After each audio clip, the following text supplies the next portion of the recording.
Hello friends, आज हम लोग पढ़ेंगे मैनटॉक्स टेस्ट के बारे में, जो एक स्क्रीनिंग टेस्ट होता है माइकोबैक्टीरियम ट्यूबरकुलोसिस के लिए, जिसके बारे में हम लोग आज पढ़ेंगे। इसमें सबसे पहले हम लोग देखेंगे इंट्रोडक्शन कि मैनटॉक्स टेस्ट क्या होता है, कैसे होता है, प्रिंसिपल, रिक्वायरमेंट, प्रोसीजर और इसके रिजल्ट के बारे में सब चीज़ आज हम लोग एक एक करके पढ़ेंगे। तो चलिए वीडियो को स्टार्ट करते हैं। स्टार्ट करने से पहले मैं आप लोगों को बता दूं कि अब तक आप लोग चैनल को सब्सक्राइब नहीं किए तो प्लीज़ सब्सक्राइब कीजिए, शेयर कीजिए अपने दोस्तों में।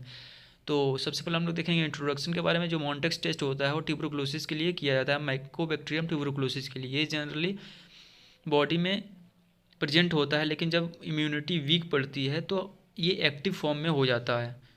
ये किसी भी बॉडी के किसी भी पार्ट में हो सकता है ट्यूबरकुलोसिस, जैसे ब्रेन में हो सकता है, लंग्स में हो सकता है, कहीं भी हो सकता है। ये ट्यूबरकुलोसिस जो होता है वो माइकोबैक्टीरियम ट्यूबरकुलोसिस से कॉज्ड होता है और ये हमारे बॉडी में कहीं पे भी हो सकता है।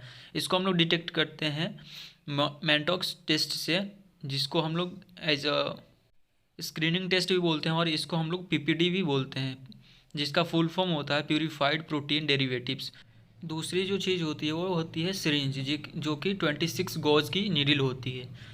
26 गॉज यानी जित गॉज की साइज़ हम लोग बढ़ाते जाते हैं, वैसे ही नीडल की जो पोर साइज़ होती है वो कम होते जाती है, यानी पतली होती जाती है। उसके बाद से आता है 70% इथेनॉल आता है, जो कि हम लोग यूज़ करते हैं डिसइंफेक्ट करने के लिए। इसके अगर 70% इथेनॉल नहीं है तो हम लोग स्प्रिट भी यूज़ कर सकते हैं। उसके बाद से आता है स्टेराइल कॉटन। जिस भी रिएजेंट को हम लोग जब रेफ्रिजरेटर में रखे होते हैं तो उसको सबसे पहले हम लोग रूम टेम्परेचर पे लाते हैं, उसके बाद से हम लोग टेस्ट परफॉर्म करते हैं। अब बात करते हैं प्रिंसिपल के बारे में। तो इस टेस्ट में हम लोग small amount of Mycobacterium tuberculosis के जो एंटीजन होता है उसको हम लोग इंजेक्ट करते हैं पेशेंट के बॉडी में, जो कि ट्यूबरकुलिन और पीपीडी के फॉर्म में आता है, प्रोटीन प्यूरिफाइड डेरिवेटिव्स।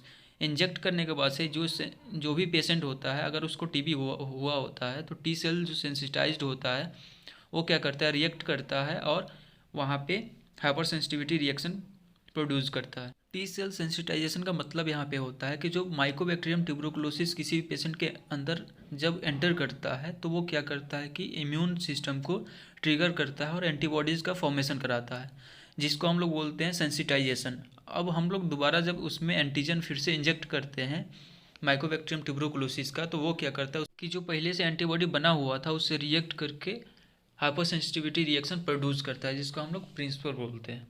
अब हम लोग बात करेंगे प्रोसीजर के बारे में। तो सबसे पहले हम लोग पेशेंट का हैंड सेलेक्ट करेंगे। सेलेक्ट करने के बाद से एल्बो से 4 इंच नीचे हम लोग उसके फोर आर्म डोर्सल सरफेस को हम लोग वहाँ पे एरिया को क्लीन करेंगे 70% अल्कोहल से। क्लीन करने के बाद से हम लोग ट्यूबरकुलिन जो यूनिट था, पीपीडी जो हमने यूनिट लिया था, उसमें से 0.1 ml हम लोग सिरिंज में लेंगे और 30 डिग्री एंगल पे हम लोग इंट्राडर्मली इंजेक्ट कर देंगे। इंजेक्ट करने के बाद से उस एरिया को हम लोग मार्कर से मार्क कर देंगे। मार्क करने के बाद से हम लोग 74 आवर्स के बाद से हम लोग उसका रीडिंग लेंगे, उसका डायमेंशन मेज़र करेंगे इरिथ्रोमा का।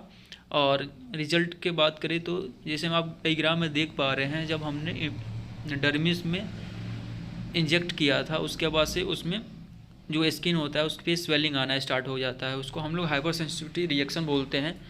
अगर पेशेंट निगेटिव होता है तो 0 से 5 mm का वो स्वेलिंग होता है, और जब पॉजिटिव होता है तो 6 से 14 mm का स्वेलिंग होता है। और स्ट्रांगली पॉजिटिव कब होता है, जब पेशेंट को 15 mm का स्वेलिंग दिखाई देता है। तो तब तक के लिए इतना ही, मिलते हैं नेक्स्ट वीडियो में।